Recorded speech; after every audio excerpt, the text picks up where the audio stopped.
Guys, कैसे हैं आप? उम्मीद करता हूं कि आप सब खैरियत से होंगे, खुश होंगे और हमारी दुआ है कि आप हमेशा खुश रहें, हंसते और मुस्कुराते रहें। मेरा नाम है रहमान अनवर और मैं हूं मोहम्मद सईद। और मैं हूं जफर इकबाल। और आज हम जिस वीडियो पे रिएक्ट करने जा रहे हैं, इस वीडियो का टाइटल है India goes on a weapons buying stair Atmanirbhar Bharat. तो देखते हैं भाई वीडियो। अगर वीडियो पसंद आए तो लाइक सब्सक्राइब जरूर कीजिएगा और कमेंट में अपनी राय का इजहार जरूर कीजिएगा। तो देखते हैं भाई मेजर साहब की वीडियो। तो करते हैं वीडियो स्टार्ट।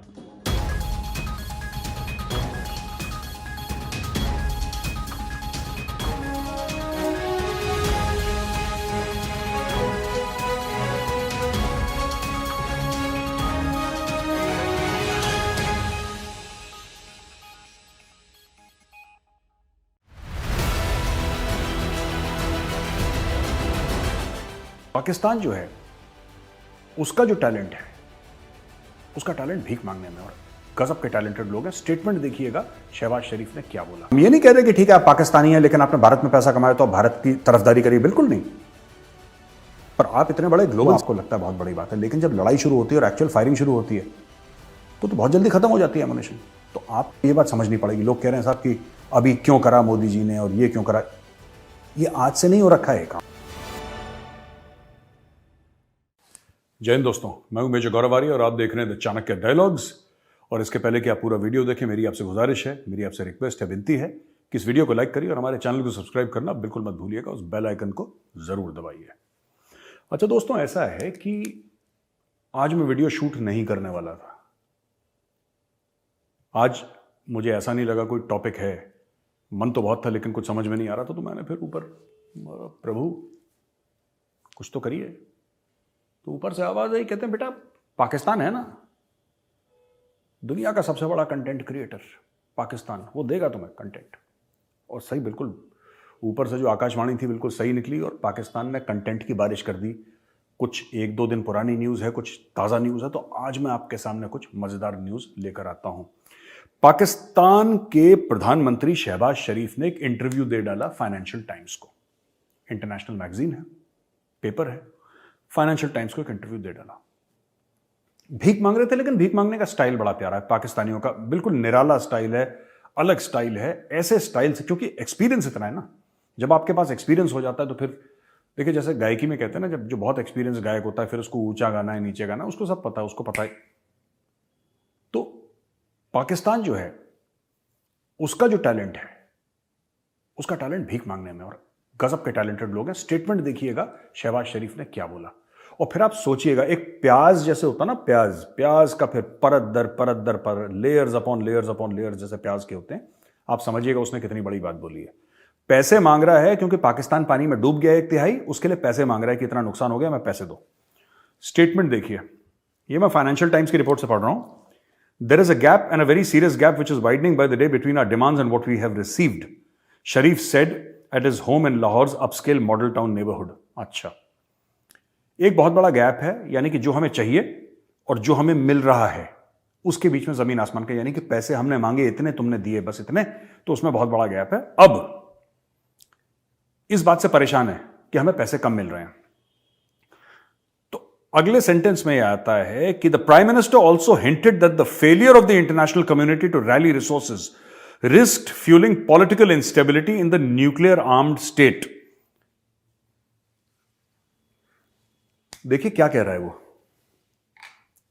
अगर तुम मुझे पैसे नहीं दोगे, ये दुनिया से कह रहा है शहबाज शरीफ, कि अगर तुम पाकिस्तान को पैसे नहीं दोगे, अगर तुम मुझे पैसे नहीं दोगे, तो याद रखना हमारे पास न्यूक्लियर हथियार हैं, एटमी हथियार हैं, कल कुछ भी हो सकता है, कल कुछ भी हो सकता है। ये, अगर आप एक बात बताइए, मैं आपसे पूछता हूं दोस्तों, अगर ये न्यूक्लियर ब्लैकमेल नहीं है तो क्या है? अगर ये ब्लैकमेल नहीं है तो क्या है? इसका नाम जरा मुझे बता दीजिए, जो आपको लगे कमेंट सेक्शन में लिखिए क्या है। अगर ये न्यूक्लियर ब्लैकमेल नहीं है तो क्या है? और ये पाकिस्तान अक्सर करता, मैंने पहले भी एक बार एग्जांपल दिया था, आज मैं मजबूर हूं दोबारा वो एग्जांपल देने के लिए। शोले फिल्म देखिए आपने, वीरू चढ़ जाता है वाटर टैंक के ऊपर शराब पी के और बोला कि यार मेरी अगर बसंती से शादी नहीं हुई तो गांव में हैजा हो जाएगा, बीमारियां फैल जाएंगी, लोग मर जाएंगे। तो ये सब चीजें वीरू ने कह दी। गांव वाले डर गए, बोला कि ठीक है यार तुम बसंती से शादी कर लो। यही चक्कर पाकिस्तान का है। ये जो इनका प्रधानमंत्री है फिर से टैंक के ऊपर चढ़ा हुआ है शराब पी के, कि हमारे पास न्यूक्लियर वेपन है, हमारे पास न्यूक्लियर हथियार हैं, अगर तुमने हमें पैसे नहीं दिए तो देखना फिर ये पता नहीं क्या हो जाएगा इसका, मैं तो बता ही नहीं सकता। चल, लोगों को डर भी लगता है ना न्यूक्लियर वेपन से, क्योंकि एक बार न्यूक्लियर वेपन चल गया फिर तो लाखों की तादाद में लोग मारे जाते हैं, शहर के शहर बर्बाद हो जाते हैं, वहां पे घास तक नहीं उगती, दशकों तक वहां पे घास तक नहीं उगती। हिरोशिमा नागासाकी का आपको पता है, शेरनोबिल है जो एक जमाने में यूएसएसआर में जो हादसा हुआ था जब लीकेज हो गया था रेडियो एक्टिव वेस्ट का और ये रेडियो एक्टिविटी फैल गई थी वहां पे, तो बड़ा जबरदस्त वहां पे प्रॉब्लम आज भी है वहां पे। तो लोगों को इससे डर लगता है और पाकिस्तान इसी डर का फायदा उठाता है कि हमें पैसे दे दो वरना।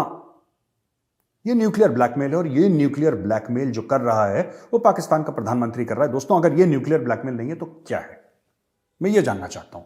खैर, जैसे कि ना एक कोई आदमी है, उसका एक बहुत बड़ा घर है, उस आदमी ने घर की बेसमेंट में या तहखाने में 100 जंगली कुत्ते पाल रखे हैं जो बहुत ही खतरनाक हैं, बहुत ही खौफनाक हैं। 100 जंगली कुत्ते पाल रखे हैं। उस आदमी के पास पैसे नहीं है उन कुत्तों को खाना खिलाने के लिए। पाल तो लिए उसने कुत्ते, उसने जंगली पाल लिए।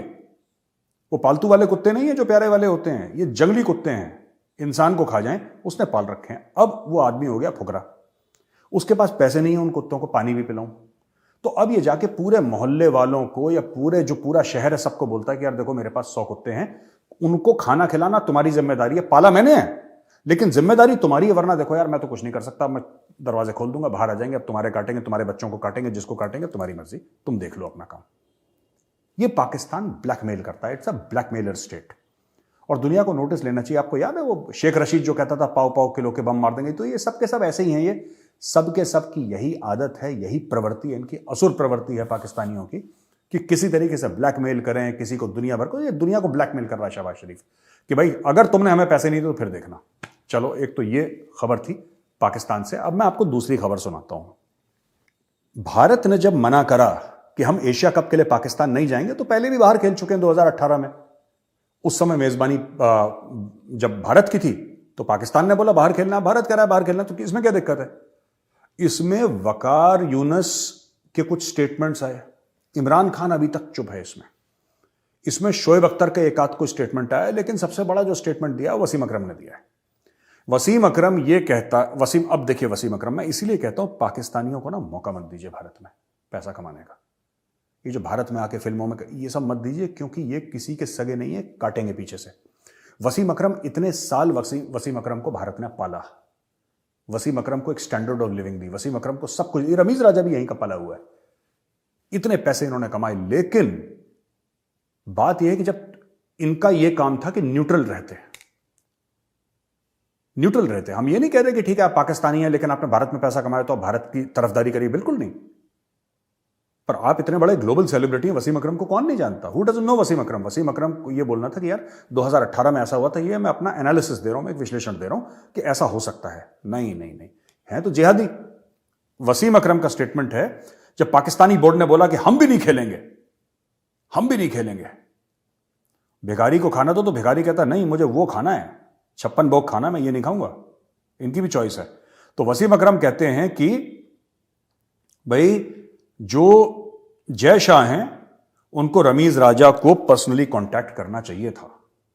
रमीज राजा को, जो हमारे टुकड़ों पे पलता है वो रमीज राजा, पाकिस्तान क्रिकेट बोर्ड जो हमारे टुकड़ों पे पलता है, जय शाह को उसको कांटेक्ट करना। चलो ठीक है, कांटेक्ट कर लिया। अब देखिए ये कहते हैं बड़ी जबरदस्त स्टेटमेंट दी है क्रिकेट बोर्ड ने, यानी कि पीसीबी ने बड़ी जबरदस्त स्टेटमेंट दी है। इंडिया कांट डिक्टेट कि पाकिस्तान कैसे क्रिकेट खेले, और पाकिस्तान में क्रिकेट भी 10-15 साल बाद शुरू हुई है। I am an ex cricketer, sports person, I don't know what's happening on political front. अच्छा, you don't know what's going on in the political front. Wasim Akram साहब, आप कहते हैं कि पॉलिटिकल फ्रंट में, जियो पॉलिटिकल फ्रंट में क्या हो रहा है आपको नहीं पता। आप जब लाहौर में नमाज पढ़ने जाते हैं तो मस्जिदों के बाहर काफिरों का गला काटेंगे और कश्मीर के जिहाद के लिए ताउन कीजिए, और 10, 15, 20 रुपए, 50 रुपए, 100 रुपए, 1000 रुपए जो लोग देते हैं, आपको नहीं पता क्या चल रहा है? बड़े भोले हो यार, हैं? वसीम अकरम कहता मुझे पता ही नहीं लग रहा क्या हो रहा है, कश्मीर में आतंकवाद फैला रखा है, तुम्हें पता ही नहीं क्या हो रहा है। चलो जी, वसीम अकरम को कुछ नहीं पता, very good. He saying but people to people contact जरूरी है, पीपल टू पीपल कांटेक्ट जरूरी है। यानी कि आपस में लोगों, मुझे नहीं पता कि भाई नेतागिरी क्या चल रही है, मुझे नहीं पता कि जियो पॉलिटिक्स क्या चल रही है, नेशनल सिक्योरिटी क्या चल रही है, लेकिन पीपल टू पीपल, क्यों? पैसा कमाने और पीपल टू पीपल कॉन्टैक्ट। तुम तो भेज रहे हो अपने पीपल वहां पे, तुम लगातार अपने पीपल भेज रहे हो वहां पे। पीपल कौन है? पाकिस्तानी आतंकवादी भेज रहे हो, लश्कर तैयबा, जैश ए मोहम्मद, ये सब भेजते हो। इसने जरूर, ये जब मस्जिद गया होगा इसने पैसे दिए होंगे, वसीम अकरम ने लाख 2 लाख रुपए का चेक इसने भी जिहादियों को दिया होगा जो भारत से पैसा कमाया है, और अब शरीफ बन रहा है। मुझे पता ही नहीं क्या हो रहा, आई डोंट नो व्हाट्स हैपनिंग। अखबार नहीं पढ़ते? इंडियन अखबार पढ़ा करो, पाकिस्तानी फ्रॉड अखबार मत पढ़ा करो वसीम अकरम। अगर आपको कहना ही था तो जैशा साहब, तो आप कम से कम हमारे चेयरमैन को फोन करते, मीटिंग बैठाते एशियन काउंसिल की, आप अपना आइडिया देते, उस पर डिस्कशन होती। जबरदस्त। ये यार कितने हक से भीख मांगते हैं। आपने देखा होगा वो गाड़ी जब ट्रैफिक लाइट पे रुकती है तो जब आप शीशे आप कर देते हैं अपनी गाड़ी के, तो भिखारी कट कट कट कट करते हैं। जो कुछ तो छोटे बच्चे होते हैं, मैं उनकी बात नहीं कर रहा, जो बुजुर्ग औरतें होती हैं उनको अलग कर दो। प्रोफेशनल भिखारी जो होते हैं, जो बिल्कुल प्रोफेशनल, जिनका काम ही है दिन रात भीख मांगना, लखपति करोड़पति होते हैं वो लोग, वो आपकी गाड़ी में ठक ठक करते रहेंगे जब तक आप इरिटेट होकर शीशा नीचे नहीं करेंगे। वो नॉक करते रहेंगे जब तक उन्होंने आपकी जेब से 10 रुपए ना निकाल लिए, वो सांस नहीं लेंगे। वो यही काम कर रहा है पाकिस्तान। Very shameful. पाकिस्तान को सोचना चाहिए कि एज अ मुल्क वो कहां जा रहा है। इतने हक से भीख मांगना, ये तो मैंने आज तक नहीं। अच्छा खैर, चलिए दोस्तों, एक दो और खबर आई है बड़ी अच्छी जो मैं आपके साथ शेयर करता हूं। ये खबर आई है, अब हम इंडिया आते हैं, ठीक है? पाकिस्तान का बहुत हो गया मामला, वापस जाएंगे एक बार और जलील करने के लिए, फिर वापस आ जाएंगे, ठीक है? एयरबस, जो कि एक बहुत बड़ा एक एयरक्राफ्ट मैन्युफैक्चरिंग फर्म है ग्लोबल, एयरबस का टाई अप हो गया है टाटा एडवांस सिस्टम्स लिमिटेड के साथ। जो पुराना टाई अप है वो बनाएगा C295, एक एयरक्राफ्ट है, ट्रांसपोर्ट एयरक्राफ्ट, ट्रूप कैपेबिलिटी वाला एयरक्राफ्ट। तो जो इंडिया में जो पहले मुझे ऐसा लगता है कि जो AN-32 टाइप के थे या एवरो टाइप के जो पुराने पुराने वो खटर पटर वाले एयरक्राफ्ट थे, वो सब निकलने वाले हैं और ये एयरक्राफ्ट हैं। तो इन्होंने डील साइन करी है एयरक्राफ्ट की। इनका ये कहना है कि साहब ये 21,000 करोड़ की डील है। 21,000 करोड़ यानी कि तकरीबन $2.25 अरब की, मैं ब्रॉडली बता रहा हूं, एग्जैक्ट मैं काउंट नहीं कर रहा इसको। $2.25 अरब की करीब डील है, जिसमें कि ये 56 C295 ट्रांसपोर्ट एयरक्राफ्ट भारत लेगा, जिसमें से कुछ तो बनेंगे भारत में, यानी कि 40 भारत में बनेंगे और 16 बाहर से बन के आएंगे, 40 इंडिया में बनेंगे। ये टाटा को कॉन्ट्रैक्ट अवार्ड हुआ है एयरबस के साथ। अच्छा, इस एयरक्राफ्ट की खासियत क्या है, हम क्यों ले रहे हैं? आप ये इमेजेस देख रहे हैं, इसके टर्बो प्रॉप है, इसमें पंखे। आप तो कह रहे हैं साहब जेट का जमाना है आजकल, तो जेट वाले क्यों नहीं? जेट वाले भी हैं हमारे पास। ये इसलिए जरूरी है, ये चाइना को देख के हम लोग करते हैं, क्योंकि देखिए अक्सर जो पाकिस्तान के साथ जो हमारे बॉर्डर हैं, अगर आप लाइन ऑफ कंट्रोल देखिए, हजारों किलोमीटर के बॉर्डर है पाकिस्तान के साथ हमारे, हजारों किलोमीटर के बॉर्डर। लेकिन जो लाइन ऑफ कंट्रोल है, राइट, लाइन ऑफ कंट्रोल, में AGPL की बात नहीं कर रहा, वो तो 20-21 हजार फुट पर, उसका तो वो तो ऊपर तो बेड़ा ही घर का मामला, वहां पे तो हेलीकॉप्टर ही जा सकता है, वहां पे एयरक्राफ्ट जाता नहीं है सियाचिन में। लेकिन अगर आप इंटरनेशनल बॉर्डर लें, तो इंटरनेशनल बॉर्डर जो पाकिस्तान के साथ है वो लगभग प्लेन है। लोअर जम्मू में आके थोड़े से पहाड़ वहाड़ आ जाते हैं, लेकिन लगभग प्लेन है ज्यादातर इंटरनेशनल बॉर्डर, चाहे गुजरात में हो, चाहे पंजाब में हो, चाहे राजस्थान में हो, चाहे लोअर जम्मू में हो, ये सब प्लेन एरिया। तो यहां पे बड़ी बड़ी एयर स्ट्रिप्स आपको मिल जाती हैं, यहां पे हैवी लिफ्ट कैपेबिलिटी से काम चल जाता है। क्योंकि लाइन ऑफ कंट्रोल जो है वो करीब 750 किलोमीटर लंबी है, लेकिन लाइन ऑफ एक्चुअल कंट्रोल जो कि दोस्तों तकरीबन आप लगा लीजिए 3,500 किलोमीटर से ज्यादा की है लाइन ऑफ एक्चुअल कंट्रोल, जो चाइना के साथ है। और हमारे 5 स्टेट से गुजरती है, जिसमें अरुणाचल, उत्तराखंड हो गया, सिक्किम हो गया, लद्दाख हो गया और हिमाचल प्रदेश। तो इन सब एरिया से गुजर के भी जाती है। और आपको लद्दाख एरिया और ये सब ना जो एरिया है, यहां से गुजर के जाती है, तो बहुत लंबी है। इसको मेंटेन करने के लिए आपको हो सकता है लड़ाई के दौरान आपको एयर स्ट्रिप्स बनानी पड़े, कि वहां पे सामान ले जाना, आप एयर स्ट्रिप बनाइए, आपको कुछ करना है एयर स्ट्रिप बनाइए, आपको ये करना है वो करना है, तो आप एयर स्ट्रिप बनाएंगे। तो एयर स्ट्रिप आपकी पक्की एयर स्ट्रिप नहीं बनेगी पहाड़ों में, आपकी वैसी एयर स्ट्रिप नहीं बनेगी दोस्तों कि आपने किलोमीटर लंबी छान दी वहां पे। तो छोटी एयर स्ट्रिप पे टेक ऑफ और लैंड आपको करना पड़ेगा, ऐसे हवाई जहाज के साथ जो अचानक वहां पे ट्रूप्स डाल सके, यानी कि जो हमारे फौजी हैं, सैनिक, उनको सामान ले जा सके और हार्डी हो, जबरदस्त हो, मजबूत हो, जो हजारों किलो का सामान डाल दे। क्योंकि लड़ाई ना, कहते हैं कि एक कहावत है कि लॉजिस्टिक्स जो है ना, यानी कि गोला बारूद है, एम्यूनिशन है, हथियार हैं, तेल है, खाने पीने की चीज़ें हैं, रिप्लेसमेंट है चीज़ों का, इन सब चीज़ों से लड़ाई जीती जाती है। जिस फौज का लॉजिस्टिक ज़बरदस्त है वो फौज जंग जीत जाती है।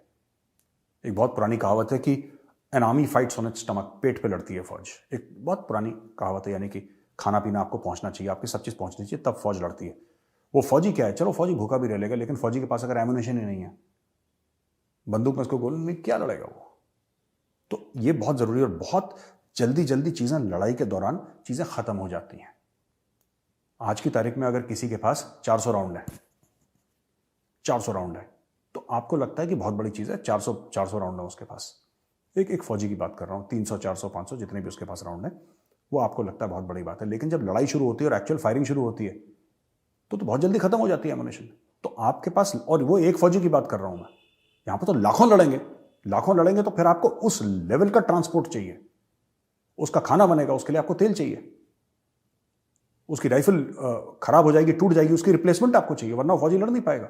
फौजी को चोट लग जाएगी, आपको उसको उठा के वापस नीचे लाना है कि उसका इलाज हो सके, दोबारा जाके ऊपर लड़ सके, या भगवान ना करे कोई वीरगति को प्राप्त हो गया, उसको नीचे। तो 10 चीजें होती हैं जब फौज लड़ती है। लॉजिस्टिक्स बड़ा इंपॉर्टेंट है। मुझे लगता है कि ये जो चीज है ये बहुत जरूरी होगी लॉजिस्टिक्स के लिए, बहुत जबरदस्त जरूरी होगी लॉजिस्टिक्स के लिए। तो ये बहुत अच्छा कदम है, और ये करीब 21,000 करोड़ का कॉन्ट्रैक्ट है। अच्छा, एक और चीज आई है, भारत से ही खबर है, बड़ी अच्छी खबर है कि ये जो जनरल मनोज पांडे हैं, chief of army staff of the Indian army, उन्होंने एक ऐसा बयान दिया है जिससे कि मार्केट में हलचल हो गई है। मैंने 1-2 डिफेंस मैन्युफैक्चरर से कल बात करी, and they were very very happy when they found out. जब उन्होंने ये देखा ना, तो वो बड़े खुश टाइप के हो गए, और उन्होंने बोला यार कि तो चीफ ने बड़ी जबरदस्त बात कर दी। एक जमाने में दोस्तों हम बहुत बाहर से ना चीजें लेते थे, अब वो कम हो रहा है धीरे धीरे। और आर्मी चीफ ने क्या बयान दिया? आर्मी चीफ ने यह बोला है कि अगले 7-8 साल में, ठीक है, हम, यानी कि 8 साल लगा लीजिए, 8 साल में हम 8 लाख करोड़ का, तो दोस्तों 8 लाख करोड़ के ऑर्डर देंगे, और 8 लाख करोड़ के ऑर्डर 8 साल में, यानी कि हर साल 1 लाख करोड़। 1 लाख करोड़ क्या होता है? आप लगा लीजिए 80-83 का रुपए का अगर $1 है, तो यानी तकरीबन, अगर मेरा कैलकुलेशन गलत नहीं है, तो 11 से लेकर 12 अरब डॉलर का अब पैसा जो जाएगा वो भारत के मैन्युफैक्चर हो जाएगा। बाहर से वो जो एक जमाने में होता था ना कि ये कर लिया, वो सब बंद है। अब मेक इन इंडिया है, आत्मनिर्भर भारत है, आपको चाहिए आप लोकल मैन्युफैक्चर, तो यहां पे लोगों की नौकरियां लगेंगी। जितना हम पैसा बचाएंगे, जितना हम डॉलर बचाएंगे, उतना हमारा रुपए ज्यादा मजबूत होगा as compare to the dollar, because you are not spending so much and your external liabilities are lesser. Your external liabilities जो है आपकी, वो लेसर है। और डिफेंस की एक बहुत जबरदस्त लायबिलिटी थी। When I use the word liability, I use it in a finance sense, not in the literary sense की बोझ नहीं है। लायबिलिटी इन द सेंस की एक, जब आपको पेमेंट करनी पड़ती है, उसको भी फाइनेंस में लायबिलिटी बोलते हैं। तो वो हमारी लायबिलिटी है, एक लायबिलिटी खड़ी है हमारे ऊपर कि हमें बाहर से अगर हमें करना है। तो अब जैसे बोला है कि नहीं, राफेल 36 लिए, ठीक है, तेजस लगाओ, अब तेजस लगेंगे। अब मीडियम जैसे लाइट था, मीडियम एयरक्राफ्ट डेवलप होगा इंडिया में, या हेवी एयरक्राफ्ट डेवलप होंगे इंडिया में जैसे प्रचंड डेवलप हो गया। तो अब प्रचंड डेवलप हो गया, जो हेलीकॉप्टर गनशिप डेवलप हो गया, तो इसका मतलब क्या है कि वो जो हेलीकॉप्टर गनशिप है वो तो HAL ने बनाया है, हिंदुस्तान एरोनॉटिक्स लिमिटेड, यानी कि किसी हिंदुस्तानी ने बनाया है। उसका सरकार जो पैसा देगी HAL को, वो तो किसी हिंदुस्तानी के घर पे जाएगा, किसी अमेरिकन या किसी और फिरंगी के घर पे तो नहीं जाएगा ना, वो तो भारत का किसी कोई परिवार, उससे तो उससे नौकरियां भी होती हैं। आप खुद एक वेपन एक्सपोर्टर बनते हैं, $8 बाहर से कमाते हैं, तो बहुत सारी चीजें हैं। ये बहुत अच्छा है जो जनरल पांडे ने सबके सामने एक बात बोली है, मुझे लगता है बड़ी जबरदस्त बात है आत्मनिर्भर भारत के लिए। I congratulate the chief on making such a bold statement publicly. और इससे देखिएगा लाखों जॉब्स क्रिएट हो जाएंगे। आप कह रहे हैं कि हर साल हम 1 लाख करोड़ रुपए सिर्फ लोकल डिफेंस मैन्युफैक्चरिंग में डालेंगे, तो आप समझ लीजिए कि पूरी की पूरी एक इंडस्ट्री, चीफ के एक बयान ने पूरी एक इंडस्ट्री में जान फूंक दी। तो दोस्तों ये भी चीज थी जो मैं आपको बताना चाह रहा था। अब मैं आता हूं एक और मुद्दे पे। प्रधानमंत्री ने गुजरात के, मोदी जी ने क्या करा कि गुजरात गए थे मोदी जी, तो मोदी जी ने बोला चलो गुजरात के दीसा एक जगह है, वहां पे बोला कि भुज और उत्तरलई के बीच में एक जो गैप था उसको कम करने के लिए, स्ट्रेटेजिक गैप, दीसा में एक फॉरवर्ड एयरबेस खोल दिया। पाकिस्तानी मीडिया काफी परेशान है कि यार ये क्या कर दिया इन्होंने, ये तो मोदी के सर पे जंगी जुनून है, जैसे ऐसा डायलॉग बाजी करते हैं, मोदी के सर पे कोई जंगी वंगी जुनून नहीं है।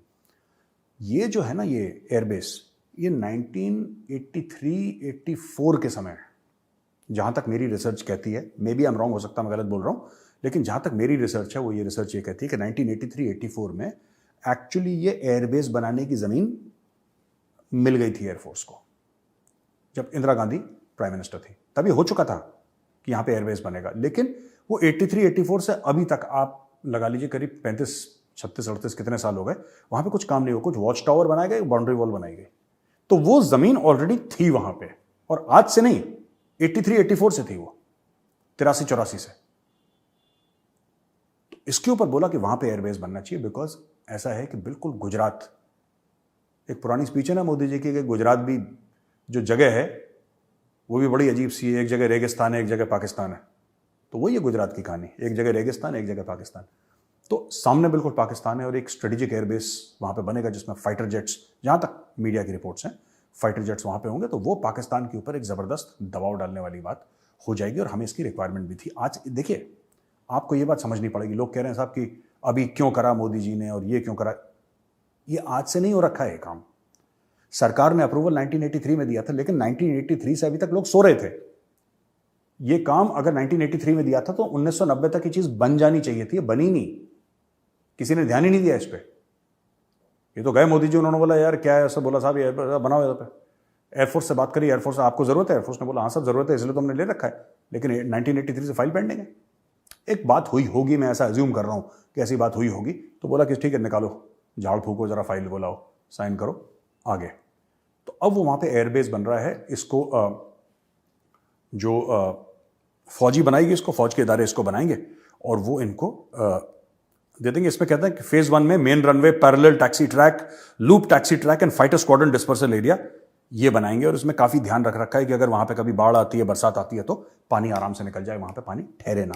तो ये सब चीज़ें होती हैं, जब काफ़ी टेक्निकल चीज़ें होती हैं जब बनाते हैं, मुझे भी इतनी नॉलेज नहीं है इसके मामले में, लेकिन ये ऐसा हो रहा है जो ऊपर, क्योंकि मैं आर्मी से ताल्लुक़ रखता हूँ, एयरफोर्स की क्या रिक्वायरमेंट है उसकी डीप नॉलेज मुझे नहीं है, लेकिन इतना मुझे पता है कि ये सब चीज़ों का ध्यान एयरफोर्स वाले रखते हैं, क्योंकि एयरफोर्स में मेरे दोस्तों ने मुझे बताया है कि हम इन सब चीज़ों का ध्यान रखते हैं, इसलिए मुझे थोड़ी बहुत नॉलेज है इस मामले में। अच्छा, ये खबर आ गई आपके पास, और आखिरी खबर दोस्तों वो है कि मोदी जी उत्तराखंड में हैं, तो माना एक जगह है जो कि कहते हैं आखिरी गांव है चाइनीज़ बॉर्डर से पहले, वहाँ पे मोदी जी एक पब्लिक रैली करेंगे, और वो जो पब्लिक रैली करेंगे आप समझ लीजिए कि पब्लिक रैली में क्या ज़बरदस्त संदेश होगा। मोदी जी चाइना बॉर्डर पर खड़े होकर पब्लिक से खिताब करेंगे। शी जिनपिंग को आपने कभी नहीं सुना होगा आते हुए, पर मुझे ऐसा लग रहा है, मैंने डॉक्टर जयशंकर के स्टेटमेंट्स को एनालाइज भी करा, अब मुझे ऐसा लग रहा है कि धीरे धीरे India has started losing patience with China. Bharat का जो सब्र का पैमाना है वो भर चुका है, अब भारत ने कार्रवाई करना शुरू कर दिया है। ये जो आप एयरबस की बात सुन रहे थे, किसके लिए है ये है काहे के लिए है? भारत को पता है कि चाइना ऐसे नहीं मानेगा, पुरानी कहावत है कि लातों के भूत बातों से नहीं मानते। अब अगर ऐसे नहीं समझ रहे तो कैसे समझाना पड़ेगा, और मुझे लगता है कि जब तक ये वीडियो आपके पास आएगा तब तक मोदी जी की रैली हो चुकी होगी वहाँ पे, क्योंकि हमें वीडियो रिलीज़ करने में कुछ घंटे लग जाते हैं, एडिट करने में, लेकिन ये बात तो तय है कि ये काम शुरू हो गया है। चाहे डॉक्टर जयशंकर के आप देखिए, जो डॉक्टर जयशंकर के बयान हैं, जो मोदी जी के बयान या मोदी जी जो एक्शंस ले रहे हैं, और उसके ऊपर जो हथियार भारत खरीद रहा है, इतना ये पाकिस्तान के लिए थोड़ा ना खरीद रहा है। हाँ ठीक है, फाइटर बेस वहाँ पे बनना था गुजरात में, पाकिस्तान के खिलाफ वो बना दिया, लेकिन जो भारत में आज की तारीख में आपको बता रहा हूँ कि 70 से 80% जो भारत अपना डिफेंस का खर्चा कर रहा है, that is against China, that is not against Pakistan. और देर आए दुरुस्त आए, ये करना भी, ये आज से नहीं, ये 20, 25, 30 साल पहले कर देना चाहिए था। ये हम लोगों को अकल नहीं आई, लेकिन अब ये काम हो रहा है, और ये काम होना चाहिए, क्योंकि the real threat is China, the real threat is not Pakistan. ये वीडियो देखने के लिए बहुत बहुत धन्यवाद दोस्तों। जाते वक्त मैं फिर कहूँगा कि वीडियो को लाइक करिए और हमारे चैनल को सब्सक्राइब करना बिल्कुल मत भूलिएगा। जय हिंद।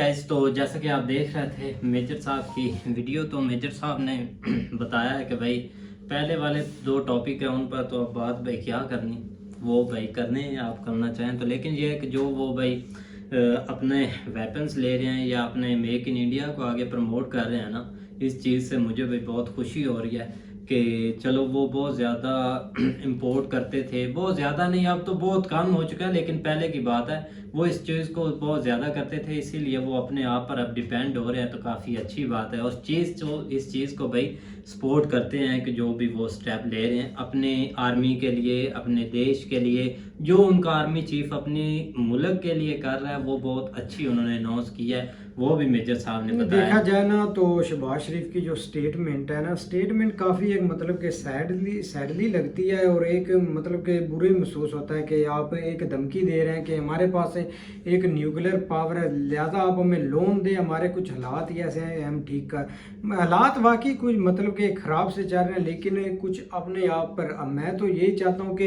हम 20 साल और पीछे हट जाएं, लेकिन एक हम अपने पाँव पर खड़ा होना चाहते हैं। ये नहीं कि अब हमारे हालात ख़राब हैं हम दूसरी कंट्रियों के पास चले जाएं। हमें एक हमें सब्र चाहिए, हमें एक ठीक है हम गुर्बत में भी जिए तो वो भी ठीक है, लेकिन ये जो बातें हैं ना, यार आप हमें वो लोन दे, यार आप हमें लोन दे, आप अगर वाकई एक मुल्क से मुखलस हैं तो आप एक मुल्क की एक इतनी सहूलत करें कि वो इतना मतलब कि तरक्की करे, डेवलपमेंट करे, आप कुछ ऐसा करें ना कि कुछ एक नेगेटिव पर जाएं या कुछ ऐसे पॉइंट है जिस पर एक शर्मिंदगी होती है पूरे पाकिस्तान को, वो ऐसा नहीं करना चाहिए। अब रही क्रिकेट की बात, तो क्रिकेट की बात पता नहीं क्यों मुद्दा इन्होंने बड़ा बनाया हुआ है। एक सिंपल सी बात है, अगर नहीं खेलना चाहते तो ना है, ये नहीं चाहते ना खेलें, सिंपल सी बात है। अगर लेकिन मुझे तो यही लगता है कि इंडिया खुद चाहता है कि उधर जाकर पाकिस्तान ना खेले, क्योंकि पता नहीं आप इनको हार का कुछ डर है या कुछ और चीज़ है, क्योंकि हार इंडिया के बर्दाश्त में नहीं है।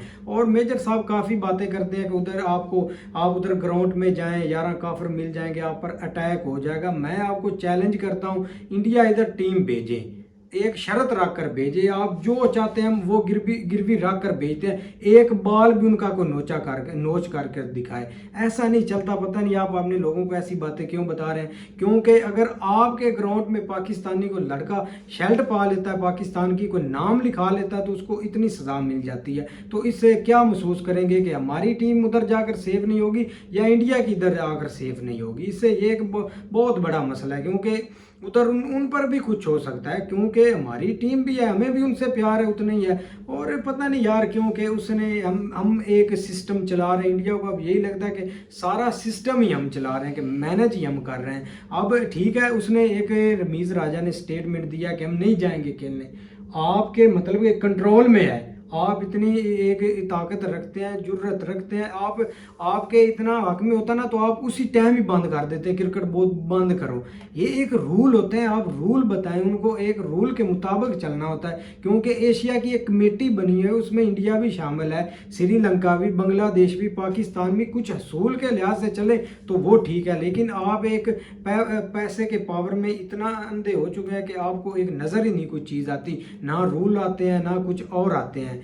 पता नहीं यार, एक मुझे तो समझ नहीं लगती। कुछ चीज़ें ऐसी होती हैं, ठीक है उन्होंने भी 2018 में ना की थी तो इन्होंने भी कर दी, उस वक्त सेम सिचुएशन वो सोच रहे थे जिस तरह आप हम सोच रहे हैं। बिल्कुल। तो बेसिकली ये बात ये है कि उस वक्त अगर वो चले जाते तो आज ये भी जो है ना, ये मतलब कि एक जो भी अब मेजर साहब की तो वसीम अकरम का ये तो कंपैरिजन नहीं ना बनता। एक उनकी एनालिसिस वो क्रिकेट में रहे हैं, मेजर साहब के इतना एनालिसिस नहीं है। ये मतलब कि एक ही एक लफ्ज़ है इनके। मैं भारत रिपब्लिक पर भी इंटरव्यू देख रहा था, उधर भी भूखे नंगे हैं, क्या करोगे यार, कुछ लॉजिकली बात होती है। आप क्रिकेट के मुताबिक करें, आपको अगर अच्छा एनालिसिस आता है क्या कि अगर मेरी बात सुनो, अगर वसीम अकरम एक कमेंट्री करती है ना तो उसको पता नहीं कितने $1 मिलियन मिलते हैं एक मैच के, तो वो उसमें एक सलीयत है, लोग उसको सुनना चाहते हैं।